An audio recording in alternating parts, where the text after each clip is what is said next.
Joining us to explain the changes and how the residential property sector is grappling with the unprecedented change and its long-term prospects is Grant Smee, the Managing Director of Only Realty and the founder of Epic South Africa. Grant, good afternoon to you and thank you so much for joining us. I mean, there's a whole chain that goes into the property sector, but I suppose to seal the deal that face-to-face interaction, some sort of face-to-face interaction would be needed when you're selling a house, for example. Speak to us about the impact that COVID-19 and the lockdown has had on the sector. Yeah, thank you, Lindy.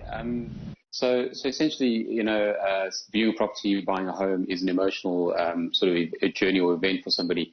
And to try and say that estate agents can't be involved in that process because of lockdown or, try and digitize the entire process, which the industry is trying to do right now, it's going to be a very difficult thing.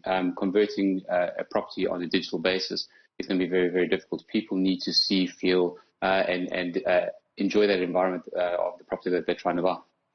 But Grant, is there a way that the property sector, can get back to work and maybe relook how they do things? I mean, online you have those virtual tours if you're buying a house where you can view the entire home. There's the use of maybe PPEs for those who are viewing homes that are perhaps empty, sitting empty right now. Is there a way that the sector can get back to work? So the first thing is the sector is limited by level 2, so they can only get back to work doing viewings, agents doing viewings at level 2. So that's the first restriction we have. Second part is then the movement of people. So although you could potentially send or have viewings done without an estate agent present, the movement of people is limited due to the current restrictions. So it's very, very difficult at the moment to do these sort of physical viewings. Digital tours are certainly an aspect that can come into the market, and they are certainly now really booming in our space. But again, people do need to see it, so it will make the viewing process much better, the whole buying process much more efficient, and probably shorten the timelines. But you're still going to have people go and view properties either for rental or for sale.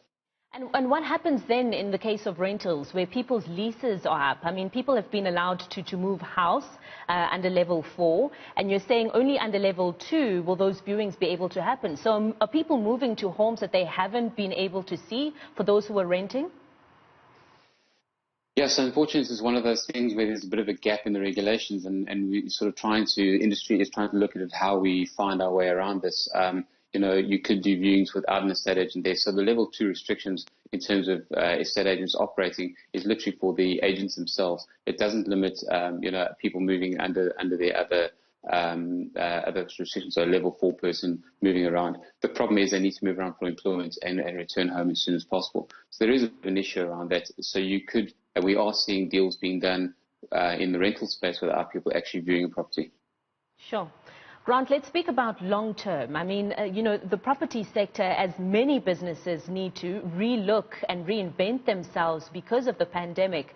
How can the property sector really change the way they do things and include digital, and change it from their traditional ways of doing things? So what I foresee, and maybe slightly differs to a lot of other people in the industry, a lot of new agencies and new people in the industry are seeing it as an entirely digital revolution. They're going to digitize this whole space. I'll go back to what I said earlier, is that buying a property or renting a property is firstly a long-term commitment, but quite emotional for people when they're buying their home. So I don't see that there's going to be this massively 100% digital revolution. I do foresee, however, that digital is going to, again, shorten the process of viewings. You're going to be able to see a property much more in depth and get to know a lot about it before you go and see the property. So it's going to shorten those timelines. But so digital will come into play, but it's not going to change the industry. You're still going to need people on the ground, landlords, tenants, owners, property managers, estate agents that are going to be there to facilitate those physical walk-arounds and viewings. Remember, the industry is a long value chain, however. I mean, estate agents are just one part of an entire value chain. So digitization in the conveyancing process, hopefully digitization of deeds offices, that will also hopefully help the process for the long term. And as things stand right now, I mean, we saw the deeds office opening this week. What are they processing?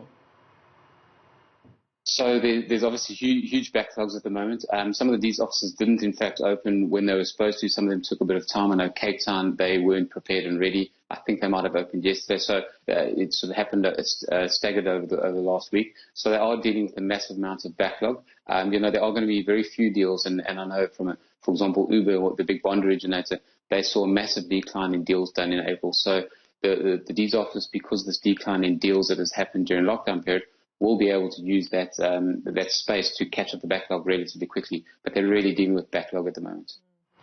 Grant, before I let you go, I mean, there's something that you mentioned about how the local industry can learn from, how things are working internationally. You brought up New Zealand as one of those examples. Speak to us a bit about that.